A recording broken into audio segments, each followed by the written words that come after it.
tentang apa itu program TKN, dan dari produk TKN itu yang akan ada analisis. Kemudian dari PMIK, kebijakan PMIK, kita tahu etika kode etik dari kode itu sendiri, mana ketentuannya, dan itu pakai hasil dari suara itu ada banyak. Kemudian dari anti-fraud kita tahu ada hal-hal yang bisa membuat posisi si kode ini dalam tidak enak. Jadi kalau satu rumah sakit aman klaimnya itu karena si kode. Kalau satu rumah sakit tidak aman karena mungkin si kode kurang menguasai. Tapi sekarang sudah tahu dalamnya. Kemudian kita tahu sebagai kode rekam medis yang seperti apa harus dipastikan dari apa yang masuk sampai ada SCP, misalkan SCP-nya terbit, dari SCP-nya terbit baru. Nah, si malam ini bilang bahwa yang menganalisa rekam medis itu berbeda dengan tim coding, dan yang analisa beda dengan tim coding. Nah, di rumah sakit lain gimana? Apakah ada khusus yang mengkanan, ya kan? Analisa berjalan, verifikasi berjalan, ada verifikasi di akhir sesudah pasiennya pulang. Itu semalam dilakukan itu. Coba dilihat idealnya di seperti ini loh, gitu. Oh, di rumah sakit itu kayak gini. Gitu. Bagaimana menerapkannya supaya dia aman? Jadi kita jauh dari resiko untuk fraud. Kalau semalam dibilang kalau dari kode etik, si kodenya, ya kan, PNIK-nya bisa jadi paling berat tuh dicopot surat izinnya selama 12 bulan atau berapa ya, dicabut izinnya sebagai kode etik. Itu paling berat sanksinya. Kalau ketahuan maka kode etik itu diputuskan melalui MKE kode PMIK untuk Majelis Kehormatan Etik PMIK gitu. Itu sampai di situ aja. Tapi dari rumah sakit bisa dicabut, diputus kerjasama dengan BPJS, dicabut izinnya nggak bisa berobat seperti itu. Nah itu jangan sampai seperti itu. Kami persilakan Pak ini. Assalamualaikum warahmatullahi wabarakatuh. Selamat pagi semuanya.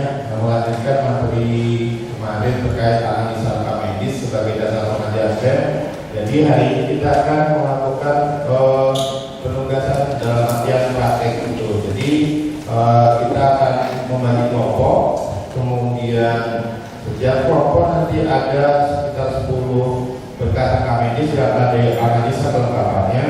Kemudian setiap kelompok akan menampilkan mungkin evaluasi dan tindak lanjut terkait dengan analisa rekam medisnya seperti itu. Jadi mungkin seperti slide yang tertampil di depan ini. Next mungkin.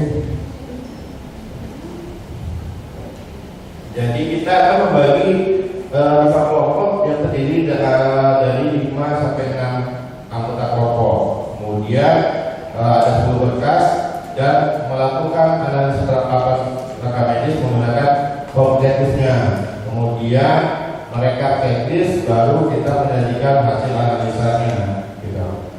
Waktu kita 2 kali 2 JPL 90 menit karena sekarang kita lewat. Mungkin untuk kasusnya kita pakai ini ya. Jadi nanti mungkin kita ambil 5 aja gitu supaya tercapai target jam 9 kita masuk ke materi SI. Linknya boleh diikuti gitu. Jadi yang harus dipastikan kita pakai dengan internet gitu. Karena kita pakai bisa ke 2% boleh? Boleh Pak. Jadi ini ada lembar teknis untuk kita melakukan analisa kelengkapan rekam medisnya.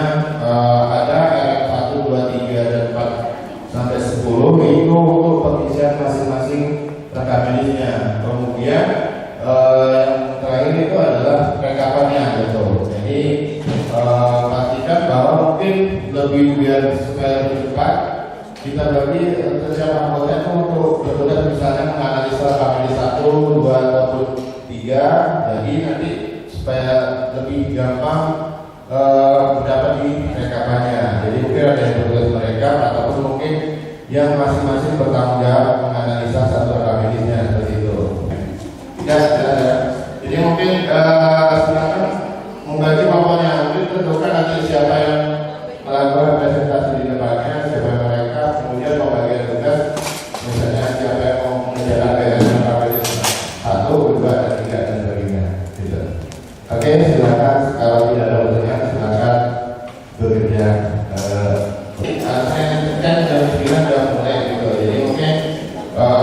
9 kita nanti presentasi, mungkin ada perwakilan gitu, baru kita tutup dan lanjutin dengan SDG 10.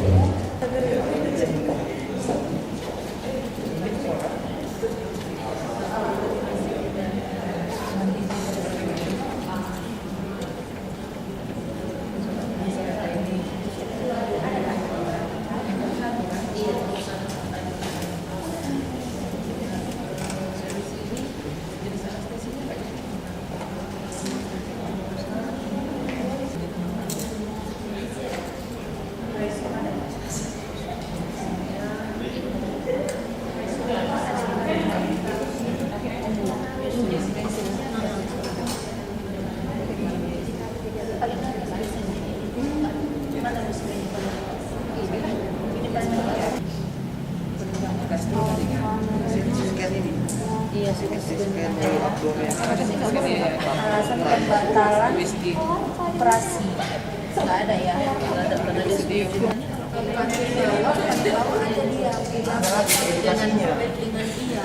dengan PBJ HAPS nggak ada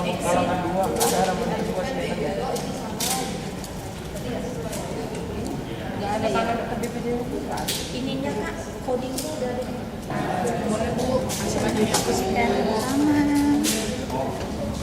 Ya, jadi ini 1, 2, 3 ini bikin 1. Coba sini.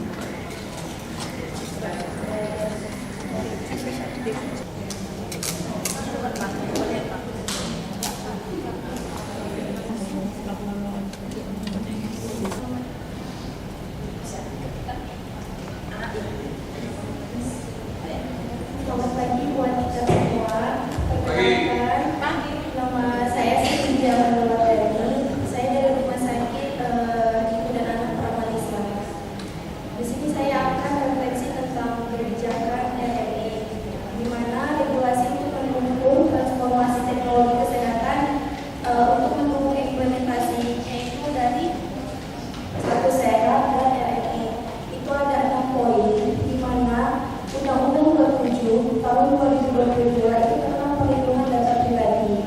Kedua, Undang-Undang nomor 36 tahun 2009 itu tentang kesehatan.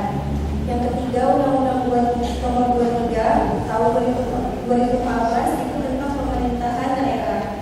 Nomor 4 itu peraturan pemerintah nomor 46 tahun 2014 sistem informasi kesehatan. Nomor 5, Perpres 95 tahun 2018 itu sistem pemerintahan berbasis elektronika. Yang keenam, Perpres nomor 38 tahun 2019 itu Satu Data Indonesia. Di sini ada 4 aplikasi. Yang pertama, platform Satu Sehat, Citizen Health BP. Yang ketiga, standarisasi data, itu ada ICD, Snowmed City, Metadata, LDINC, FHZR, HL7, NTC. Yang keempat, research dan polisi. Di sini ada batasannya, yaitu KMK nomor 18 tahun 2022 tentang salah satu kesehatan, data kesehatan, PMK. Yang kedua, PMK nomor 24 tahun 2022 tentang rekam medis. Yang ketiga, KMK nomor 15/9 tahun 2022 tentang SPBE. Di sini ada 3 untuk di bagian yang pertama itu ada RNE, yang kedua itu ada di RKE, yang ketiga itu ada di RKP. Kegiatan prioritas teknologi transformasi teknologi kesehatan itu ada 3 poin. Poin yang pertama itu integrasi dan pengembangan sistem data kesehatan. Yang kedua, integrasi dan pengembangan sistem aplikasi pelayanan kesehatan. Yang C, pengembangan ekosistem teknologi kesehatan. Untuk standarisasi data kesehatan itu ada data pasien, data alat, data layanan, data pasienkes, data tenaga kesehatan, data pembiayaan.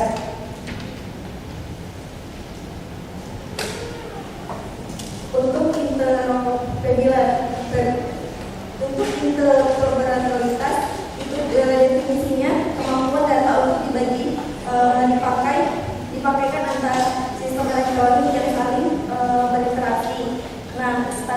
itu ada 8, di mana pertama standar terminologi, kedua standar pertukaran data, ketiga standar privasi dan keamanan data, keempat standar identitas, kemudian ada di ICD 10, ICD 9, DICOM, PHIR, GDPR, IPA, dan Master Fashion Index. Kemudian, oke. Udah panjang. Nah, kalau kita masih ada materi lagi, ambil aplikatifnya. Sebagai kode, aplikatifnya dari ME itu ya kan? Apakah memang tahun ini sudah ME wajib semua rumah sakit gitu? Ambil aplikatifnya aja kalau mungkin review aplikatifnya. Oke, tapi anyway that's good. Oke, kita kasih tepuk keren ya. Ya tepuk keren. Ayo tepuk keren. Keren, keren. Keren, keren.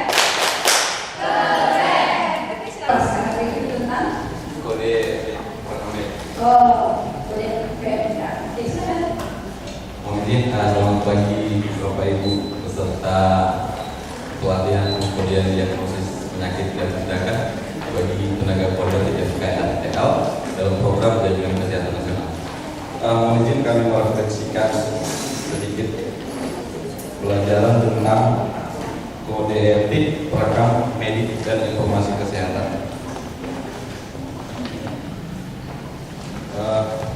Kode etik perekam medik dan informasi kesehatan secara umum merupakan pedoman atau sikap berperilaku bagi tenaga perekam medik untuk mempertanggungjawabkan segala tindakan pada profesinya, baik kepada pasien dan masyarakat luas.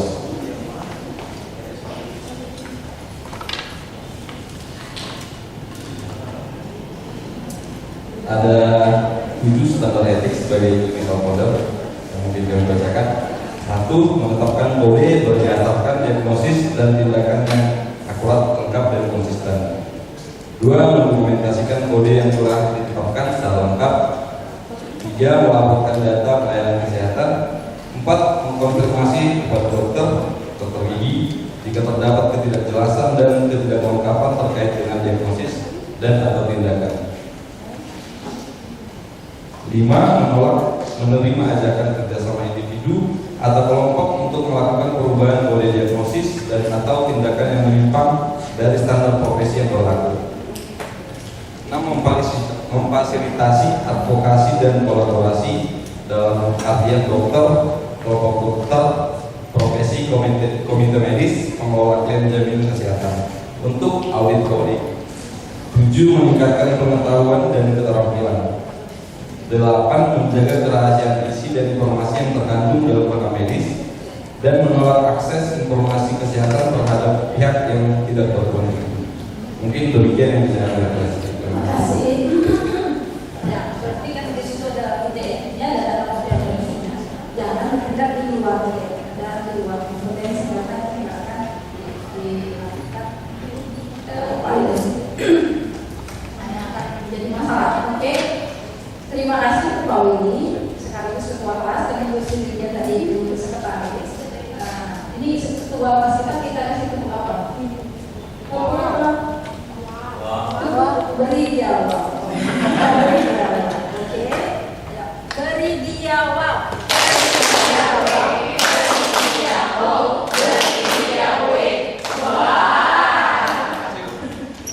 Selanjutnya Ibu Cynthia. Ya, baru satu lagi tadi Ibu Bapak Bangkulan.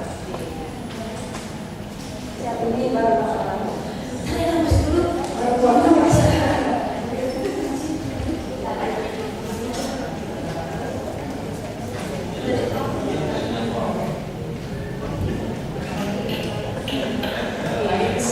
Selamat pagi, semangat pagi buat kita semua yang ada di tempat ini. Salam sejahtera.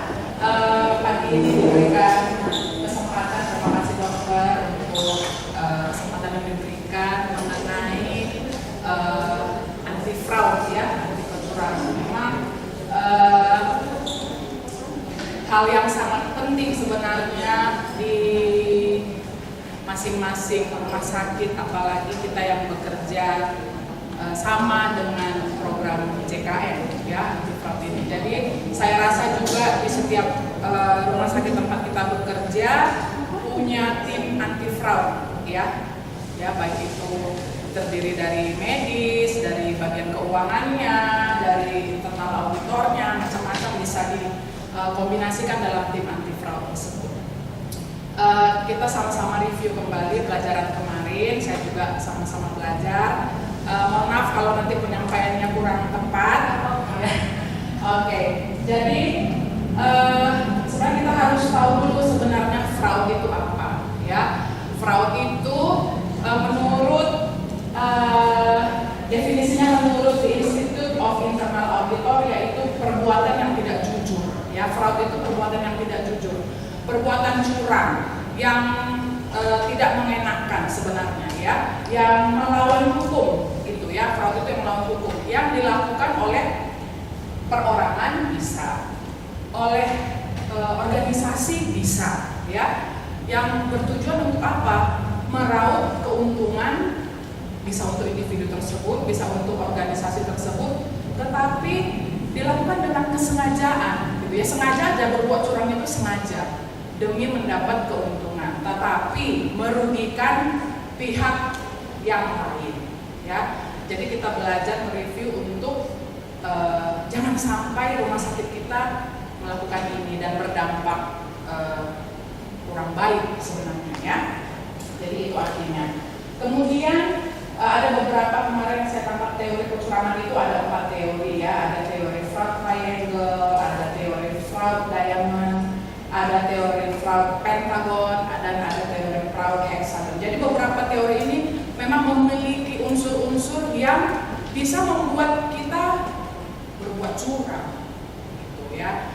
Jadi ada unsur seperti ada pressure, tekanan. Tekanan apa? Tekanan memang buat individu itu atau organisasi itu atau kita yang bekerja di rumah sakit itu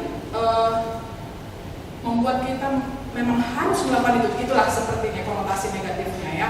Bisa mungkin karena pola hidup, gaya hidup, pengen ini itu sebagainya. Jadi tekanannya tinggi sehingga itu memacu kita untuk membuat fraud atau kecurangan. Kemudian ada unsur yang namanya kesempatan. Ya kalau memang ada kesempatan ya pasti bisa kita lakukan fraud itu ya. Kesempatan melakukan fraud, kecurangan melakukan fraud sehingga muncullah yang namanya rasionalisasi.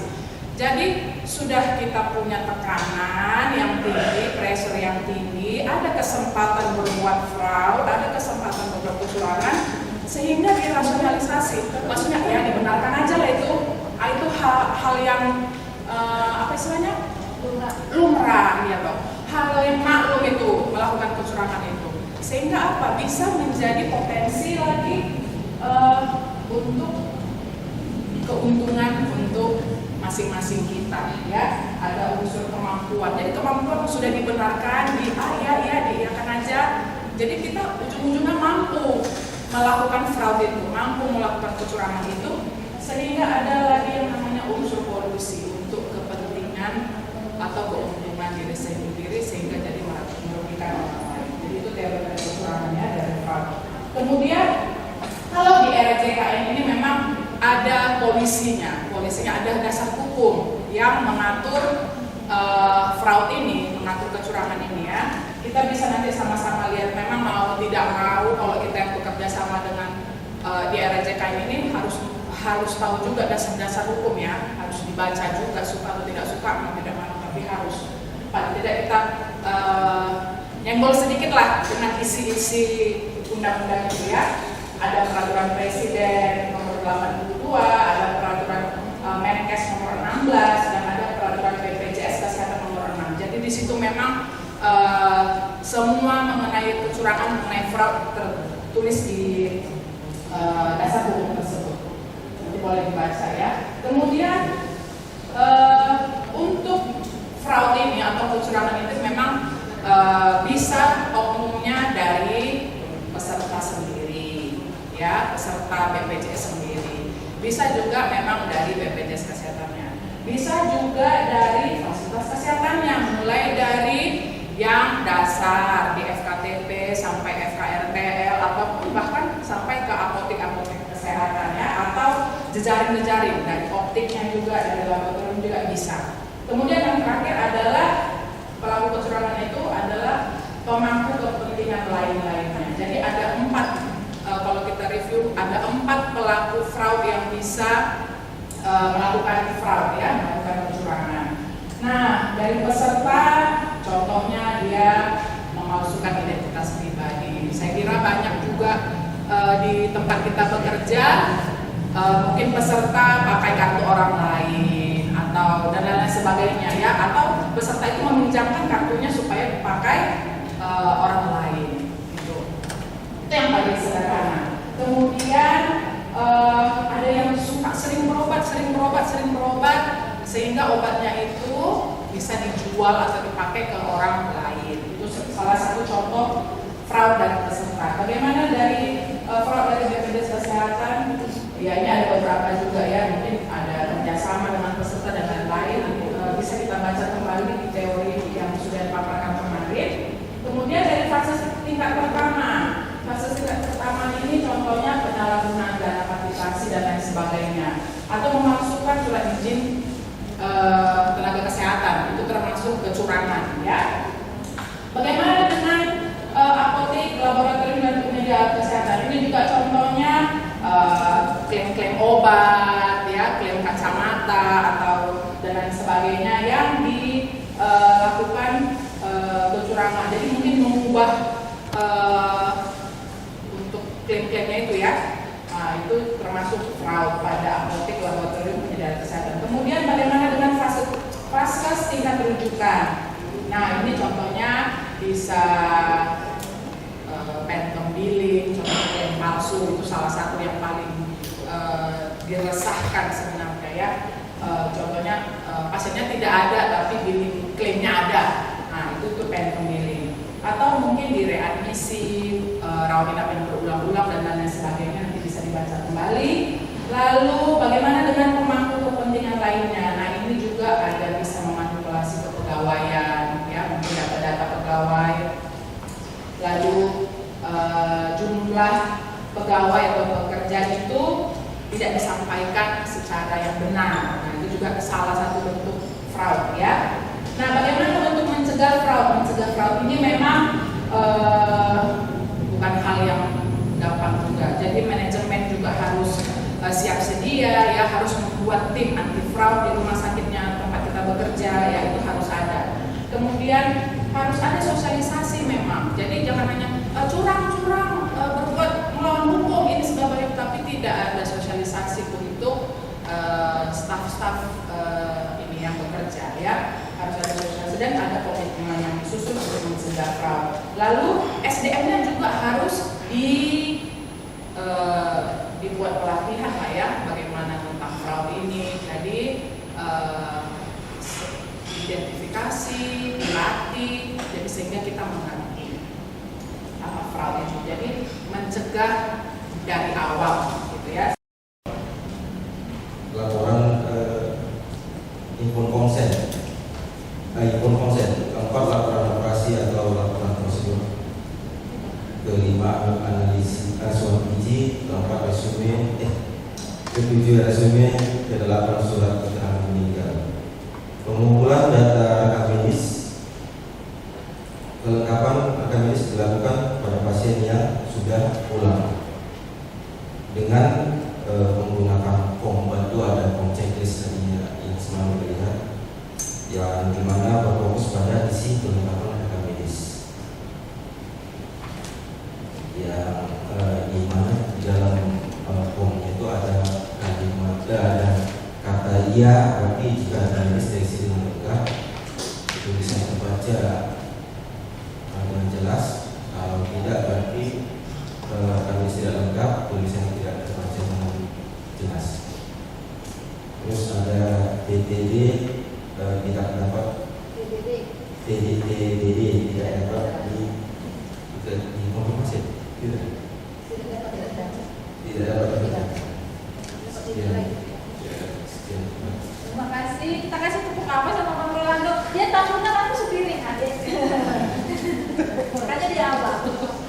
Kita beri keren. Kita beri keren dong, Bang. Kita beri keren. Keren. Kita belajar tentang apa itu program TKN, dan dari program TKN itu yang akan ada spesifik.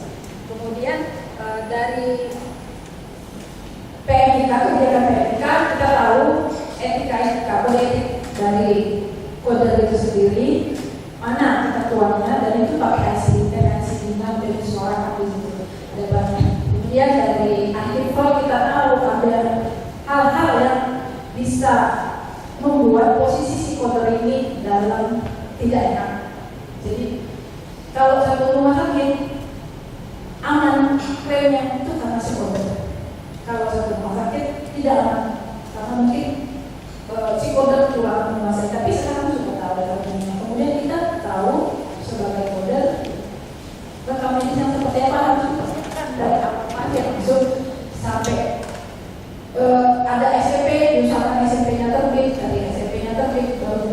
Nah, si Malam bilang bahwa yang menganalisa rekam itu berbeda dengan tim coding, dan yang analisa beda dengan tim coding. Nah, di rumah sakit lain gimana?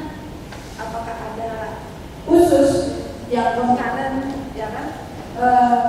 Analisa berjalan, verifikasi berjalan, ada verifikasi di akhir sesudah pasiennya pulang. Nah, itu Semalam bilang begitu. Coba dilihat idealnya di seperti ini loh gitu. Oh, di rumah sakit itu kayak gini. Gitu. Bagaimana menerapkannya supaya dia aman? Jadi kita jauh dari resiko untuk fraud. Kalau Semalam dibilang kalau dari kode etik, si kodenya, ya kan, PNIK-nya bisa jadi paling berat tuh dicopot surat izinnya selama 12 bulan atau berapa ya? Dicabut izinnya sebagai kode etik. Itu paling berat. Kalau ketahuan maka kode etik itu diputuskan melalui MKE kode PMK untuk Majelis Kehormatan Etik PMK. Langsung masuk ke IC masuk ke itu dan ngomong sebenarnya nah ini masuk IC dulu, nanti kita sekaligus di istirahat baru presentasi ini sampai 10.30 baru nanti istirahat jam kita. Jadi kita masuk IC 10 dulu baru nanti kita presentasikan. Oke? Terima kasih banyak. Siapa kita? Di mana kita? Di RSUD Bagus Haji Alwi. Sedang apa kita? Belajar bersenang-senang. Yes. Satu. Oi. Dua. Tiga. Itu tanggung apa itu tadi ya? Oke. Empat.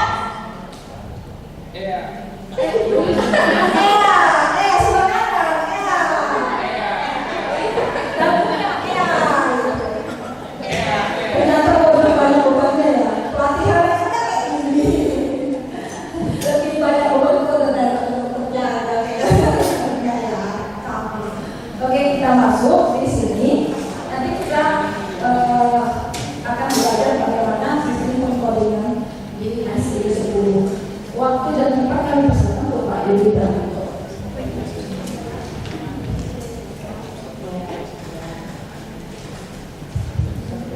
Baik, kita lanjutkan ya untuk materi yang ke FPI juga, yaitu terkait dengan aturan dasar ICD 10 tahun 2010. Nah, kenapa kita pakai ICD 2010? Karena mungkin ya di rumah sakit kita hampir 90% itu cara bayarnya adalah BPJS, betul ya? Nah, dalam aturan BPJS ketika pengajuan klaimnya itu menggunakan ICD 10 versi 2010, maka mungkin kita lebih fokuskan di 2010.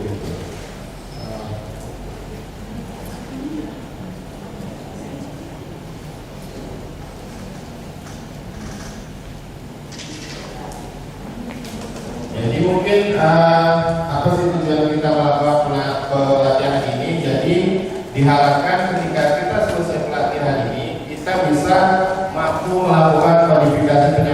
salah sesuai dengan ACD 10 tahun 2010. Nah, bagaimana caranya? Tentu kita harus mengetahui dulu. Kita harus bisa menjelaskan aturan dasar yang tercantum di ACD 10 gitu. Kemudian kita bisa melakukan kode mobilitas. Kenapa kode mobilitas? Karena kaitannya ketika pengaturan DEM itu dasarnya adalah rule dari mobilitas gitu.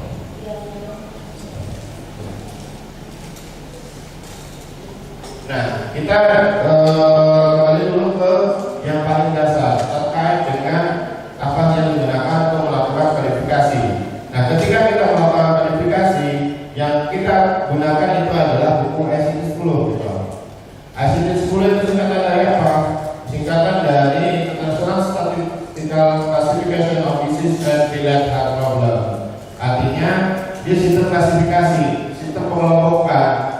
Jadi tidak hanya penyakit, tapi juga masalah-masalah yang terkait dengan kesehatannya seperti itu. Makanya kadang ketika pun pasien ataupun customer kita berobat ke rumah sakit bukan karena sakit itu, kita melakukan kode. Misalnya apa? Misalnya untuk tes kesehatan seperti itu.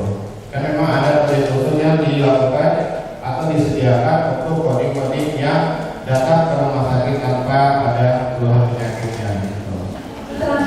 Berita acara masalah ada mungkin itu yang belum ya. Berita acara kesepakatan kemarin kan ada dijelaskan Dokter Niko atau yang berhasil untuk masalah-masalah yang klaimnya. Ada berita acara gitu terkait dengan PKMKB kendala itu kendala biaya. Nah itu nanti ada berita acara kesepakatan itu. Nah itu bisa kita tanyakan. Belum ada di mana.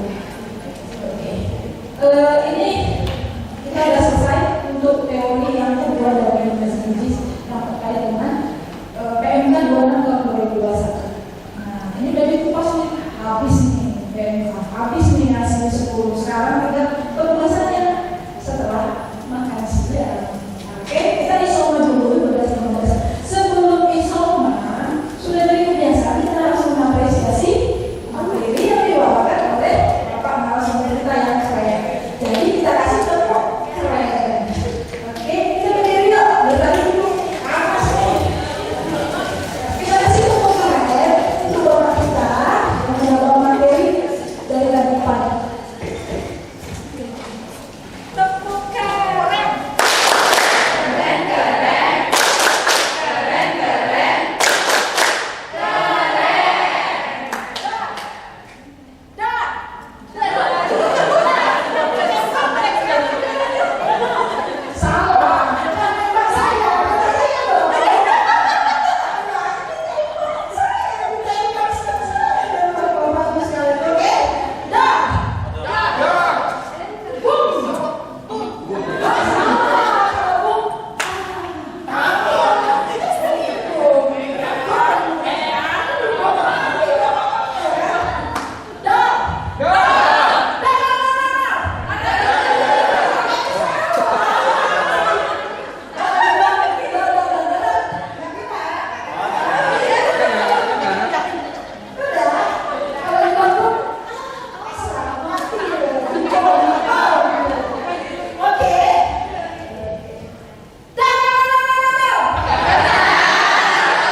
Tahap itu salah satu tahap untuk yang prostesis dia harus melampirkan barcode, benar ya? Nah, barcode kita kalau misalnya barcode itu kan masih belum terdesain secara sistem. Tapi ketika kita bisa mengaplikasikannya dalam bentuk akuntannya, misalnya di sini ada barcode penggunaan implan.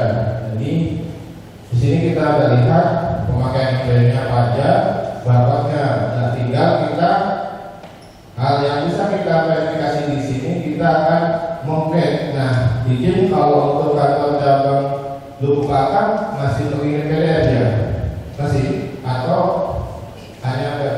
link gitu. PDF scannernya masih ada. Nah, artinya ketika kita mungkin proses pembelajaran PDF, kita mungkin mengembangkan di sistem kita supaya tidak ada kita harus memix dan sebagainya, kita kembangkan, kreatifkan dengan misalnya untuk yang hanya 3 klik udah langsung tersusun dia sesuai dengan kelengkapan pengajuan BEM, dan itu disusun sesuai dengan urutan yang mungkin sudah diserahkan oleh BPJS. Misalnya halaman pertama itu apa? SMP, halaman kedua halaman individual, halaman ketiga resume. Nah itu secara otomatis kita akan terkait. Nah ini di sini, data ini akan secara otomatis terbentuk di tersusun sesuai dengan yang sudah diserahkan. Jadi kita tinggal itu tadi begitu pasien pulang udah lengkap semua, tinggal ngetik, kita mau verifikasi kesesuaiannya. Nah itu mungkin harapan kami selaku info materi bahwa ternyata analisa rekam medis ketika dilakukan lebih cepat hasilnya akan membantu proses verifikasi untuk proses pengajuan BEM. Mungkin itu bisa diterapkan di rumah sakit Bapak Ibu sekalian. Mungkin itu ya kesimpulan terkait hasil analisa rekam medis yang mungkin bisa diimplementasikan di rumah sakit Bapak dan Ibu sekalian. Kemudian mungkin yang untuk sesi 1 kita tutup, kita lanjutkan untuk yang sesi coding untuk pelajaran yang KCD 10 gitu. Jadi untuk yang KCD 10 kita mulai lagi membentuk grup baru nih, karena nanti kita harapan kita karena kita terdiri dari ada model, kemudian ada tenaga lainnya. Nah itu mungkin kita harus ada kerjasama, betul ya. Artinya nanti dokter juga akan mempelajari melihat terkait dengan medisnya, atau perawatan juga mempelajari kelasnya. Jadi kita untuk yang kelompok di apa namanya kualifikasi kita ulang lagi. Jadi ini ada tugas-tugasan untuk MPI 2 terkait panduannya. Kita akan menetapkan atau mencari coding mobilitas sesuai dengan SDG 10 tahun 2010. Kemudian langkah-langkahnya nanti akan dibagi menjadi 5 kelompok. Kemudian nanti ditunjuk notulen sama penyanyian. Kemudian setiap kelompok akan mensimulasikan berdasarkan kasus. Nanti ada rekam medisnya dulu juga. Tapi kalau misalnya waktunya tidak cukup, mungkin kita bagikan ya. Jadi nanti setiap jam 16.30 itu sudah ada presentasi. Karena kita mau ada feedback juga dari anggota yang lainnya. Artinya kita kita ada salah satu persepsi terkait coding yang mau kita tampilkan seperti itu.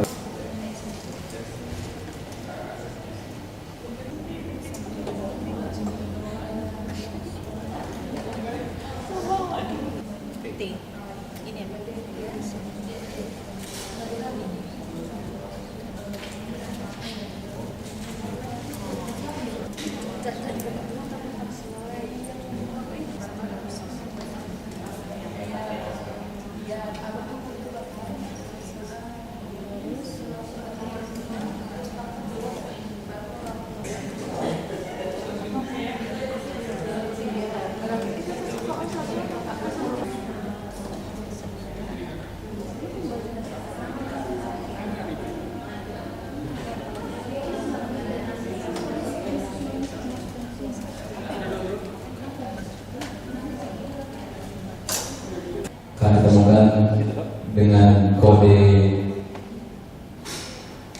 O61.9. Kami pastikan di edisi 1 statusnya belum benar, statusnya sekali ya. Dengan nyeri perut bagian kanan atas dan sakit kepala berat, dilakukan tindakan induksi dengan oksitosin, kemudian tapi tidak berhasil, lalu dilakukan pemeriksaan emergensi. Yang kita asumsikan aja memang dilakukan emergensi. Kemudian kelahirannya namanya hidup tunggal. Berarti karena kan dia ini belum pernah bagus nih. Ternyata ada dicatat di resumennya dia lahir hidup. Berarti diasumsikan mungkin bagus dengan kelahiran hidup gitu. Ada kelompok lain mungkin mau berkomentar?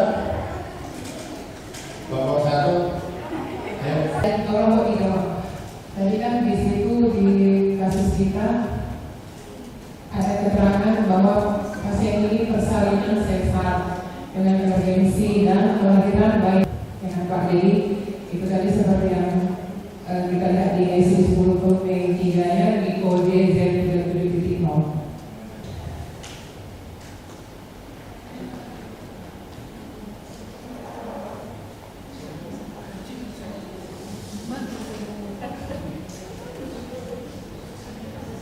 Kami mencari di ICD 10 volume 2-nya dari kelompok 1. Sebenarnya dari awal kan udah salah start ya, karena seperti yang ada kebiasaan langsung sama mengcoding. Cuman tadi sedikit kami yang katakan itu kan karena itu kata mental, kami akan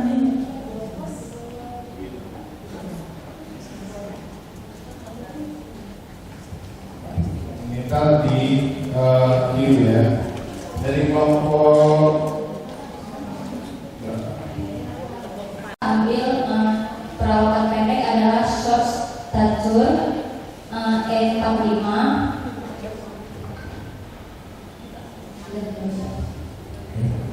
ada mungkin dari kelompok lain yang mau mengomentari dari kelompok satu mungkin. Yuk. Tidak semua sesuai.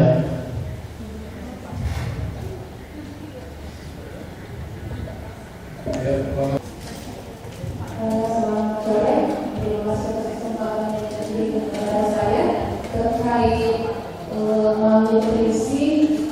Izin apakah pemeriksaan fisik penunjang cukup lengkap karena saya lihat data fisiknya kurang lengkap. Kalau dari awal Mata kanan merdeka pemilihan tengah, kornea jernih, bilik mata depan, dalam, di berat badan skala ke atas, mungkin bisa ditambah lagi. diagnosa masuk dia adalah katarak infarktif di mata kanan kiri, kemudian etopia sensori mata kanan kiri, riwayat singkat, ambulans rumah sakit, mata pasien tampak aneh seperti ada kebutuhan di dalamnya, usia 6 tahun, kemudian orang tua pasien mengatakan pasien lebih kurang dibandingkan anak lainnya, dia penyakit jantung bawaan disangkal, penyakit jantung kepada keluarga disangkal, pasien juga rutin kontrol ke poliklinik tumbuh kembang anak dengan keluhan anak yang terhambat serta kekurangan gizi. Nah, pemeriksaan fisik ini dari hanya matanya itu ada palpebra, vertebra, kemudian korneanya jernih, di mata depan itu dalam iris pupil bulat sentral, lensa keruh, retina sudah dinilai, mata kiri palpebra, bagian kita tengah kornea jernih di mata depan dalam iris pupil bulat sentral, keruh, fibros, retina sudah dinilai. Penunjangnya swab PCR negatif dan ada indeks massa tubuh 16,2. Intinya kemudian, nah pengobatannya itu ada obat pengantar, kemudian ada perbaikan gizi, gitu. Jadi sebenarnya kalau misalnya di sini tidak ada dia riwayat kelainan bawaan atau kongenital dan mata itu terjadi pada saat 4 bulan gitu. Artinya kan bukan pada saat mulai lahir gitu. Nah sebenarnya kalau seperti ini itulah namanya katarak infantil, karena sesuai dengan diagnosisnya juga katarak infantil ya sesuai dari katarak baru infantil. Infantil kan pada anak-anak ya gitu. Jadi saya itu juga sesuai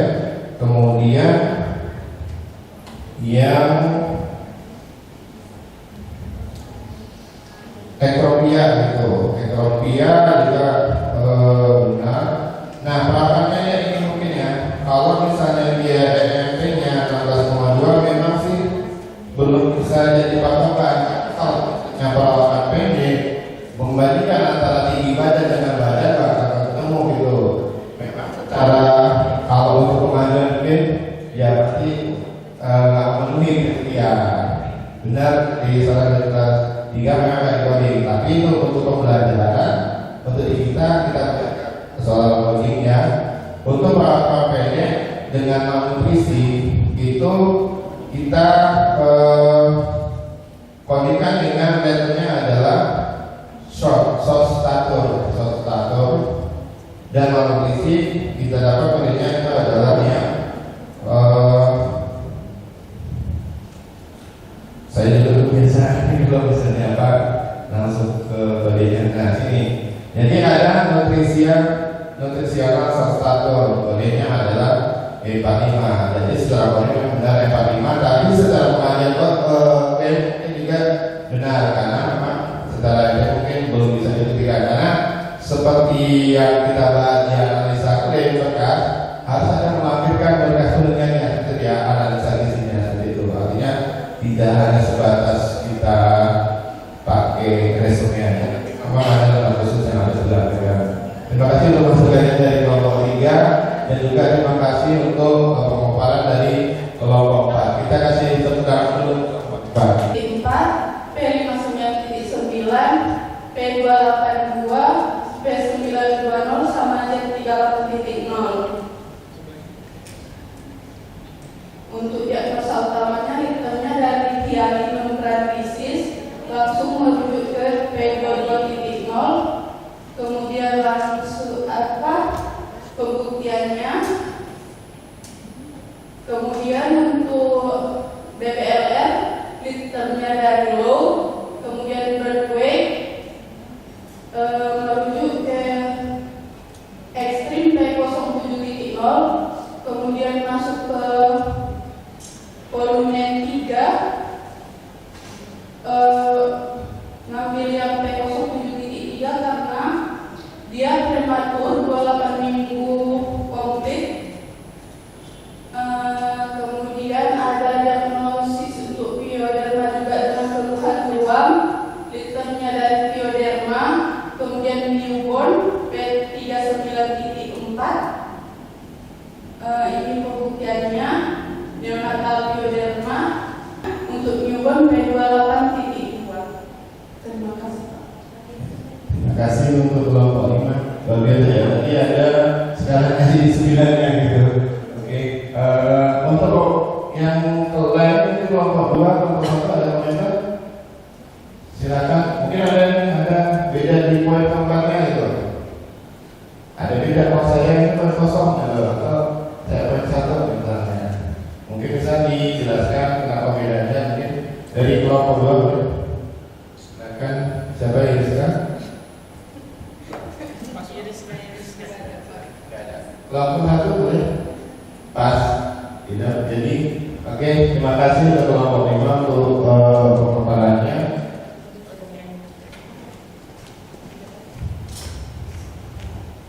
Nah, mungkin sedikit ya mengkomentari hasil dari kelompok 5. Jadi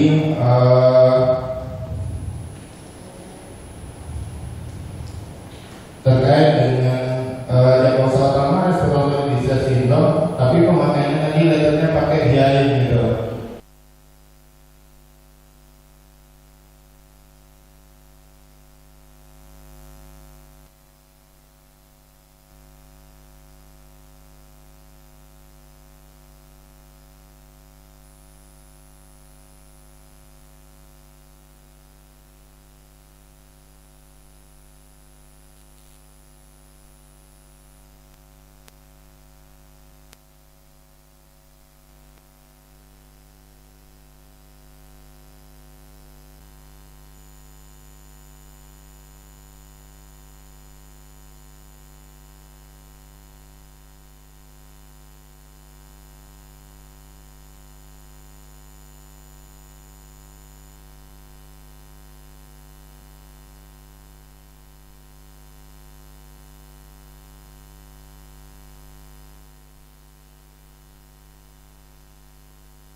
Selamat pagi teman-teman semua, apa kabarnya hari ini? Mau main apa kita hari ini? Kita hari ini mau bahas tentang coding ICT 9. Jadi hari ini kita akan bermain tentang, bukan bermain ya, sama-sama belajar kita tentang ICT 9, tentang ada di sini ada 4 target kita, yaitu tentang apa? Kita akan belajar tentang medis atau bedah yang dilakukan kepada pasien dengan tujuan diagnosis dan terapeutik. Jadi harus jeli ya, karena kan kita ada penambahan ya, kita acara kalau nggak sesuai kita nggak ini, jadi itulah yang harus kita cermati. Nah, ini untuk non-operatif prosedur. Non-operatif prosedur merupakan prosedur investigasi dan terapeutik lainnya yang tidak melibatkan operasi.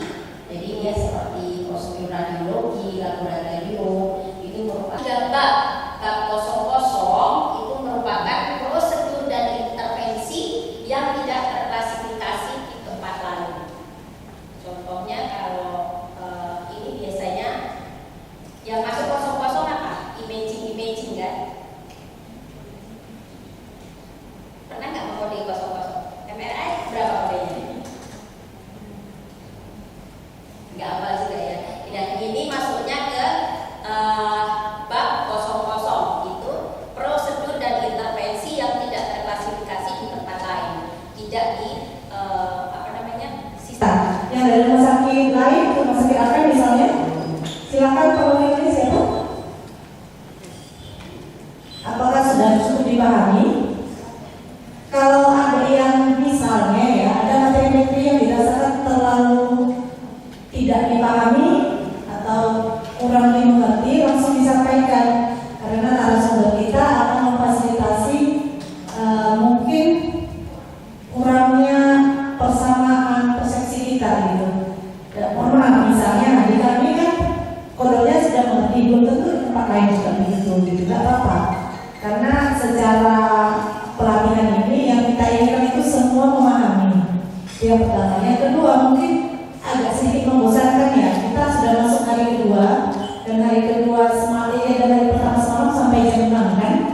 Tetapi karena sesuai kurikulum Kemenkes hal ini harus dilakukan, maka kita tetap lakukan sesuai jamnya. Itu yang kita sampaikan. Jadi begini, saya jelaskan sedikit di sini Bu ya. Saya jelaskan sedikit ya. Mungkin pegawai kita di sini, entah dia dari rumah sakit kita atau dari tempat lain, belum pernah mengikuti pelatihan yang sifatnya dari Kemenkes mungkin ya. Izin saya sampaikan. Jadi di Kemenkes itu ada kurikulum namanya. Nah, di kurikulum itu materi apa saja yang dibawakan itu sudah terstruktur, baik dari segi judul maupun dari segi penugasan serta dari segi poin penyampaian. Jadi kalau ditanya apakah ini menjadi poin utama seorang coder nantinya, pasti iya. Karena sudah terkurikulum sama kayak kita sekolah. Kita pindah ke Papua sana ya isinya sama. Inilah yang kita laksanakan. Kalau memang kalau memang dirasa kurang familiar sama kita, langsung disampaikan saja isinya Bu ya. Enggak apa-apa. Jangan karena temennya kayaknya orang tuh mengerti saja, kita enggak gitu. Enggak apa-apa, sampaikan aja. Mungkin ada yang baru 1 hari, 1 bulan gitu ya, jadi coder atau jadi tim, langsung disampaikan. Karena begitu Anda menerima sertifikasi nanti, artinya secara kelayakan Anda dianggap sudah layak. Tapi apakah itu bisa dipertanggungjawabkan? Itu yang jadi pertanyaan. Kita tidak mau juga, mohon maaf ya, untuk hanya sekedar dapat sertifikat, kita tidak paham ilmunya, kan sayang ya. Karena pada akhirnya orang akan bekerja kita bukan berdasarkan kertas, tapi ilmunya kita punya. Gitu. Jadi mohon izin kalau seandainya membosankan atau apa, kita coba cari refreshing. Misalnya kami maunya adalah sedikit kuis seperti ini disampaikan, atau nyanyi gitu ya. Tadi ada kuisnya tadi Pak Jaya. Ibu ada rencana mau bikin kuis nggak ada ya? Iya, bentar lagi mungkin kita kan habis apa ini? Briefing ya, iya. Ternyata ice breakingnya ini perlu gitu. Tapi ya tolong disampaikan. Kita akan usahakan supaya pesan lebih interaktif, supaya materi yang disampaikan lebih masuk. Ini sesudah ini kita materi sedikit ya Bu ya. Sesudah itu baru kita penugasan. Dengan penugasan itu kami terutama narasumber akan mengetahui pemahaman peserta sampai mana supaya itu demi apa? Untuk membantu pemahamannya jauh lebih baik. Kayak tadi saya bilang ya, sertifikat itu tidak akan berarti kalau ilmu yang ditanya tidak ada. Terima kasih, silakan Bu. Terima kasih Bu. Jadi ini udah dicas kembali ya. Tadi udah isi BBM ya kan.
Waktu terus berjalan.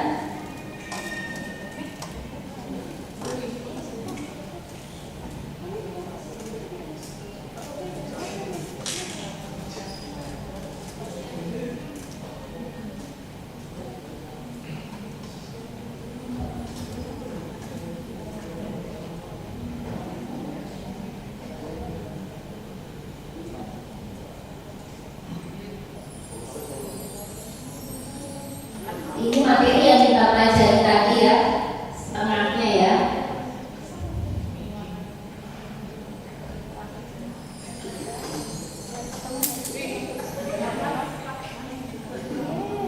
Saling susul menyusul.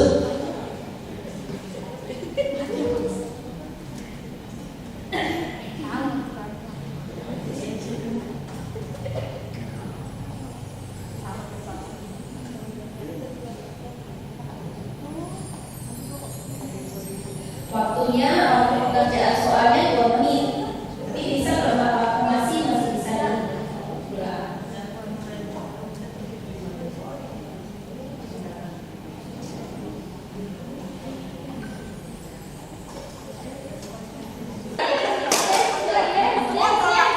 Mana Bang Fredius?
kita semua, termasuk kasus fisioterapi di rumah sakit Agama Lain. Berapa M pending fisioterapi? 2M. Di tempat kami Marisika gara-gara sisma, dan itu memang kan kita kemarin ada Zoom juga ya, itu peraturannya itu, dan kita udah ya kalau seperti itu sekarang tinggal di masing-masing. Itulah solusi. Lebih ke kode Bu. Pertama untuk kasus eksisi SPT. Di laporan operasi sudah disebutkan misalnya ukurannya 6 kali 1 meter. Terus yang dibuka itu sampai ke pascian. Lebih tepat mana pakai kode 83.3 atau 86.3, karena ketika kami mengkoding untuk kode tindakan 83.39 kadang diminta untuk menggunakan 86.3 yang sifatnya subkutan gitu kan Bu. Terus itu kasus pertama Bu. Kasus kedua terkait BA skin clamp tadi. Kalau merujuk dari teman di SD 9 kan Bu, pertama kita nengok graf, kemudian flap diarahkan ke advanced medical ke skin medical, arahnya itu ke 8674 kan Bu. 8674. Nah, kaitannya ke BA tadi, ketika donor yang diambil berdekatan dengan donor yang ditutup itu diarahkan ke 86.4. Udah coba konfirmasi ke dokter, dokter spesialisnya kan Bu, nggak mungkin saya menyakiti organ lain lagi hanya untuk menutup itu. Kenapa yang bisa, maksudnya untuk meminimalisir resiko yang bisa diambil dari organ sekitar, kenapa harus diambil dari luar itu gitu Bu? Harus yang jauh. Ketika bisa ditutupkan dari sampingnya, kenapa harus mengambil donor yang lain? Misalnya kan Bu, luka terbukanya di paha, jadi organ yang diambil untuk donor praknya itu yang dekat paha. Tapi kan BPJS sesuai dengan kesepakatan itu mengatakan mereka bilang kalau nggak mau naikin berita acara, semua mereka di pending. Akhirnya mau nggak mau kita tanda tangan. Jadi ibarat kata selalu kalah kita, karena mereka yang punya uang, mereka punya kuasa untuk membayar atau tidak di situ. Ya, kalau masalah ini tentunya sama ya Bu, sama. Tentunya kondisi kami itu sama seperti ini.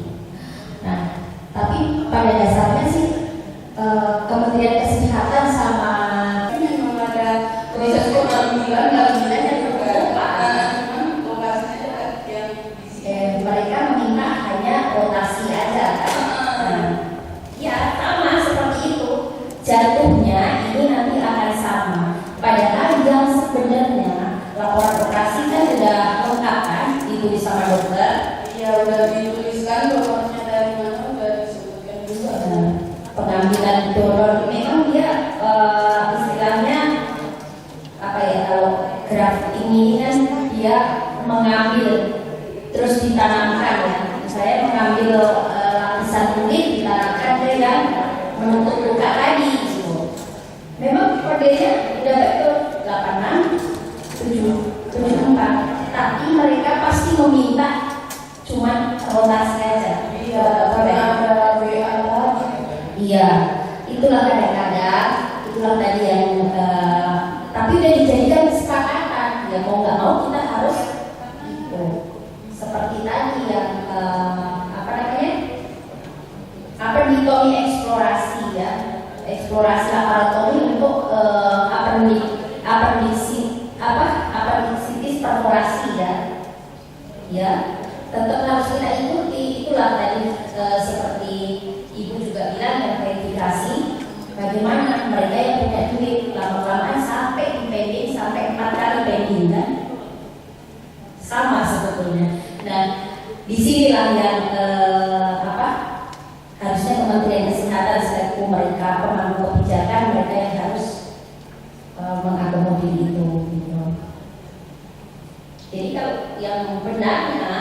kalau memang laporan operasinya dia mengambil donor dari tempat yang lain terus ditutupkan ke lukanya itu yang memang 8674. Tapi sama seperti tadi kayak eksisi soft tissue tumor tadi. Pasien Y dijadwalkan tindakan operasi akibat ureteritis berat. Setelah dilakukan anestesi, pasien dipersiapkan untuk endoskopik biopsi ureter kanan. Endoskop dapat masuk dengan mudah ke dalam kandung kemih, tetapi tidak bisa masuk lebih jauh ke dalam ureter akibat adanya sumbatan. Dokter bedah kemudian kembali endoskop dan memindahkan pasien ke ruang pemulihan. Untuk kode ICD sebelumnya kami dapat N28.8, untuk kode ICD 9 atau tindakannya 57.33. Liternya dari biopsi baru ke bladder karena hanya dapat masuk ke kandung kemih, kemudian pilih yang plus 57.33. Kemudian untuk kasus nomor 2, seorang pasien dipersiapkan untuk operasi lobektomi hepar, trombosis liver, sisi transabdominal telah dilakukan dan dilakukan eksplorasi laparotomi.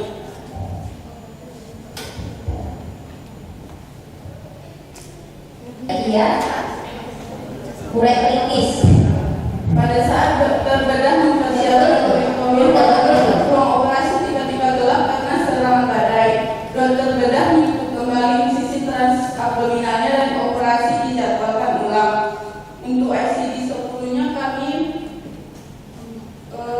trombosis liver I820, kemudian tindakannya 5411 karena baru sampai eksplorasi laboratorium. Terima kasih. Pertama kami buat di 63.5, lalu diagnosa sekunder E11.4, G63.2 dan yang terakhir I10. Untuk kode prosedurnya 39.50, untuk pemasangan stennya 00.65 dan DSA cerebralnya 88.41. Terima kasih. Pasien X datang dengan keluhan dari pinggang kanan menjalar sampai ke perut, anyang-anyangan, buang air kecil merah, keruh berpasir. Hasil pemeriksaan fisik didapati pasien demam 38 derajat, ada muntah, tidak ada tekanan darahnya 120/90. Hasil penunjang yang sudah dilakukan adalah risiko urologi, hasilnya ditemukan batu ureter plus hidronefrosis, langsung foto prosabdomen. Hasilnya kreatinin hari pertama 1,9, hari kedua 2,5. Dari rujukan normal 0,6 sampai 1,5 dan hasil kulturin didapati mikroorganisme E. coli. Kemudian dokter melakukan tindakan dari hidrotripsi kanan, sedangkan terapi pengobatan yang diberikan adalah NaCl, sevoflurane, sulbactam, paracetamol, Vitka dan injeksi antibiotik. Dari ICD-10-nya tadi ternyata hidronefrosis dikenal yang uretral kalau lulus obstruktif itu kami angkat dari N13.2. Untuk tindakan yang dikerjakan itu pemeriksaan dari kalau urinarianya tadi dokternya mengambil ultrasonografi baru dibawakan urinaria itu tidak di kode 887. Untuk URS hidrotripsinya untuk tindakannya itu diambil dari 56.0 dan 56.31. Kode diagnosanya dulu saya pakai N13.6 karena menunjukkan infeksi juga dibuktikan dengan hasil kultur yang positif dan keluhan demam serta keluhan demam dan angan-angan.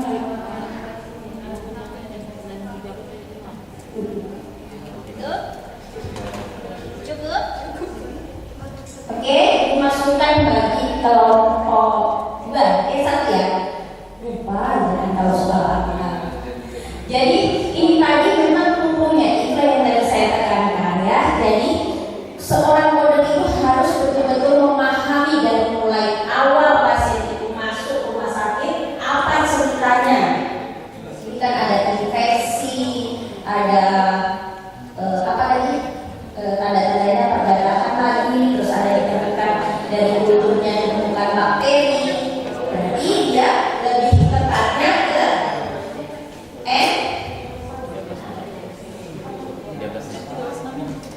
13,6 karena dia ada infeksinya.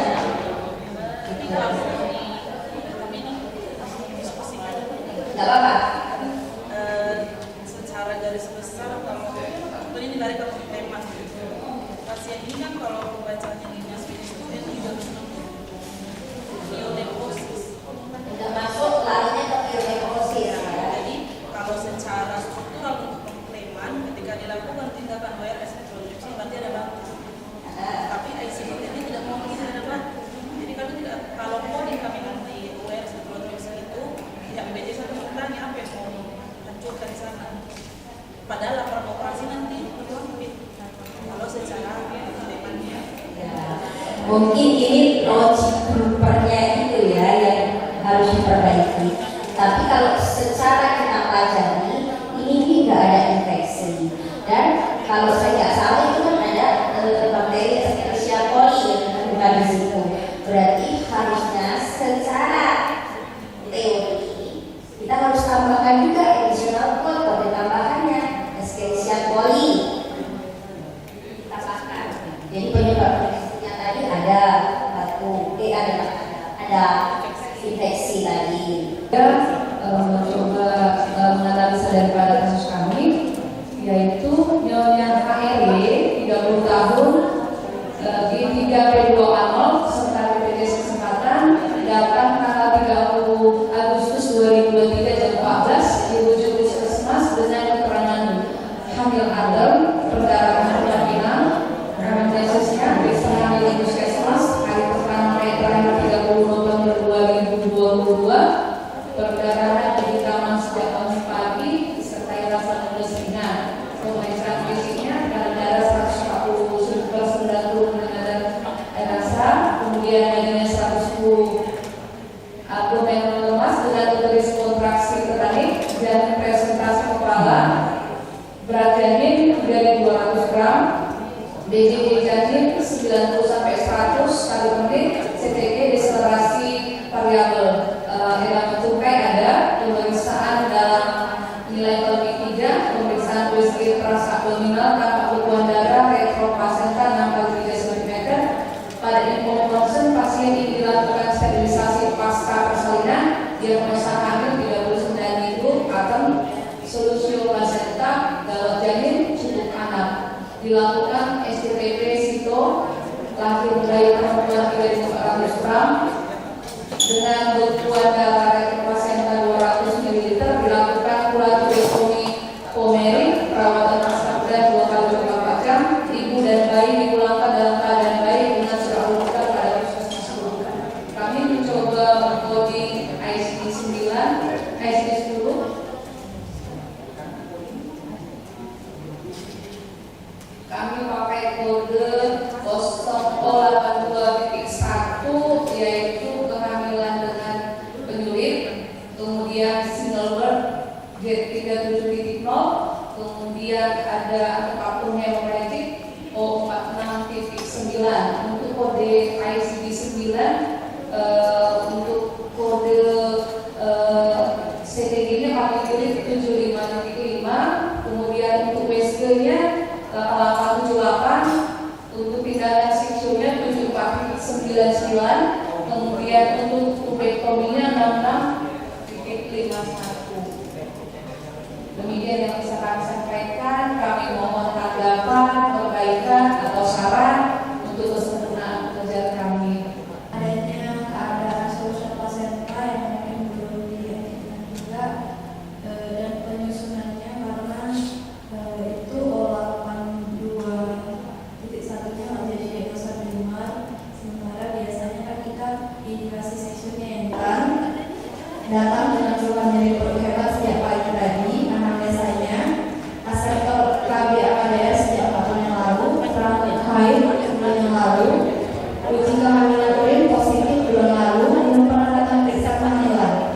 Pemeriksaan fisik dengan tensi 90/60, kaki-kaki, kadar 120 dan anemia, ditemukan tanda akut abdomen, fluxus pervaginal positif, ditemukan tanda kehamilan pada serviks, uterus membesar sesuai kehamilan 8-10 minggu, pemeriksaan meski tidak ditemukan kantong listasi intrauterin, maka dari situ tanpa kata gestasi pada Aisyah kiri, 2 aktor memang kakak cairan dari digital abdomen lebih dari 300 mili, diagnosis kanan terganggu, AKDR situ.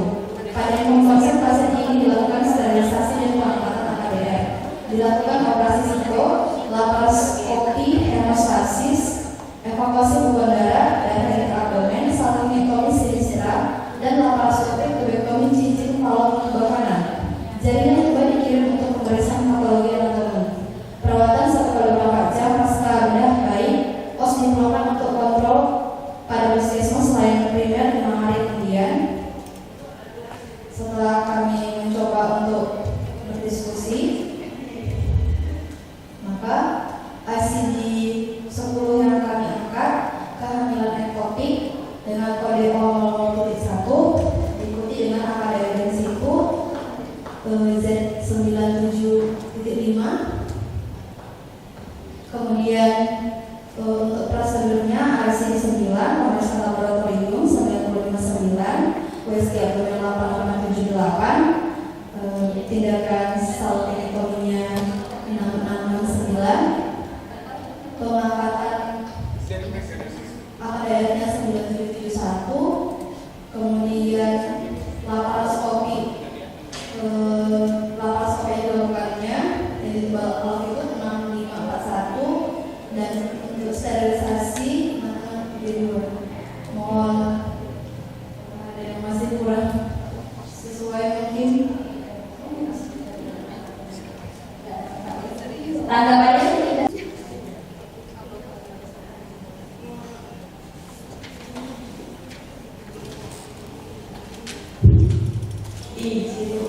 Izin untuk kalau ada yang juga izin untuk selesai. Kalau untuk salpingektominya tadi coba Leli cari itu Leli dapat 66.62 salpingektomi with removal of fetal pregnancy. Kemudian 6541 kayaknya nggak perlu dikuali lagi. Kenapa alasannya? Karena sudah mewakili untuk yang 66 tadi. Berarti dia udah masuk include ya. Ya, jadi itu tadi ya. Kita kan dari apa namanya? Kita dapat nih dari teori tadi. Berarti kan ini memang betul-betul praktis coding, ya kan? Praktis aja, tapi jangan lupa kita tetap harus perhatikan eksklusi, inklusi, omikron, tanda-tanda itu harus semua diperhatikan supaya kita mendapatkan coding yang akurat, gitu. Jadi boleh diterima masukannya dari kelompok 4. Kalau tadi salpingektomi sinistra itu di 62, terus dia apa tadi? Dan tidak perlu untuk 6541-nya tidak usah di-coding ya kan. Kalau untuk ini laparoskopi tubektomi kanan udah oke. Itu yang 66 ya, karena udah ikut ya.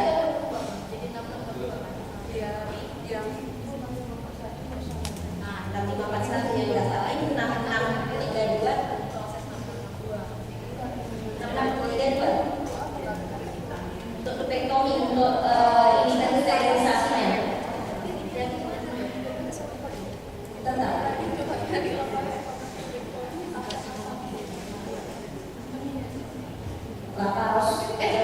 Laparoskopi tubektomi 66.32 sama ya.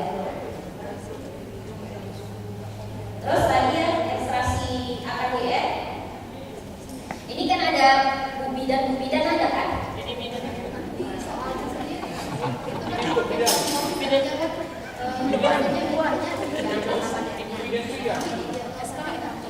Bidan SKM. Bidan SKM. Oh gitu.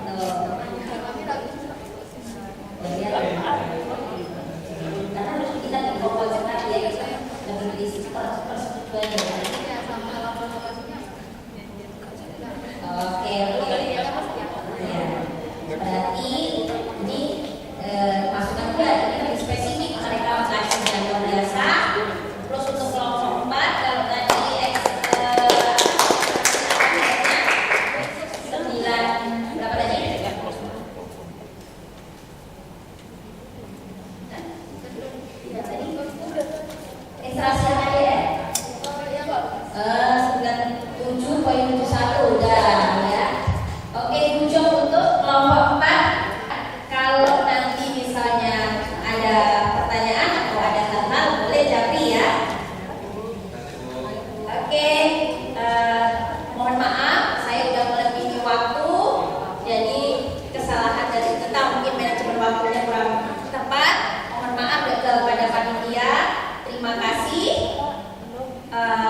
ya.